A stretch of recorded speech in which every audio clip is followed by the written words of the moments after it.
पहरेदारी के दौरान भाड़े के सैनिक को कुछ अजीबोगरीब चीज दिखी। जहाज पर लटके सभी लाइफगार्ड अचानक दो टुकड़ों में टूट गए। इससे पहले कि वह कुछ समझ पाता, अगले ही पल किसी अज्ञात चीज ने उसके शरीर को टुकड़ों में फाड़ दिया। मालवाहक जहाज नियंत्रण खोने वाला था। एक व्यक्ति ने भागने की कोशिश की, लेकिन जैसे ही जहाज धीरे धीरे नदी पर अदृश्य पतली रेखाओं के ऊपर से गुजरा, एक खामोश हत्या जारी रहा। इस समय कप्तान को एहसास हुआ कि कुछ गड़बड़ है, लेकिन जब उसने गोदाम के बाहर देखा तो वह यह देखकर भयभीत हो गया कि डेक पर सभी चालक दल के सदस्य अचानक मर गए थे। वह अपने सामने के दृश्य को देखकर इतना भयभीत हो गया कि वह वहीं खड़ा रहा। उसे कुछ समझ नहीं आ रहा था। कुछ ही देर में जहाज आगे बढ़ी, लेकिन वह धीरे धीरे कई परतों में कटकर बिखरने लगी और पतवार के किनारे से टकराते ही विशाल जहाज पूरी तरह से ढह गया। इधर पता चलता है कि इस जहाज पर मौजूद सभी लोग पृथ्वी के विद्रोही हैं। उन्हें खत्म करने और जहाज पर मौजूद 3 बॉडी की जानकारी को सुरक्षित रखने वाली हार्ड ड्राइव को पाने के लिए दुनिया भर की सरकारों ने सैन्य विशेषज्ञों को बुलाया है और सभी तरह के तरीके आजमाए हैं, जैसे कि हमला करने के लिए बॉल लाइटनिंग का इस्तेमाल करना, जो शक्तिशाली तो है लेकिन असर दिखाने में बहुत धीमा है। इसमें विद्रोहियों के पास हार्ड ड्राइव को नष्ट करने के लिए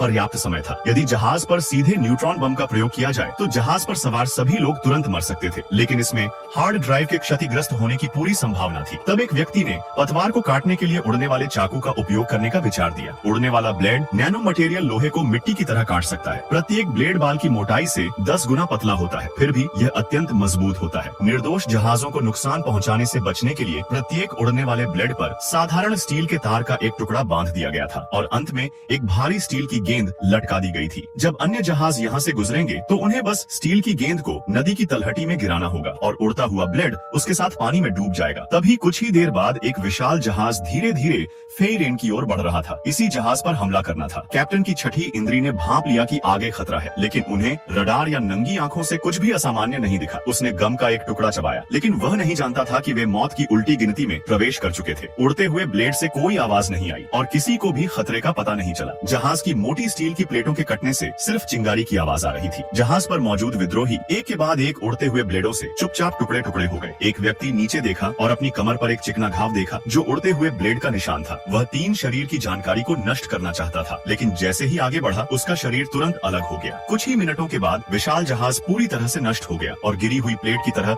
किनारे पर फैल गया और यह मानवता की जीत भी थी।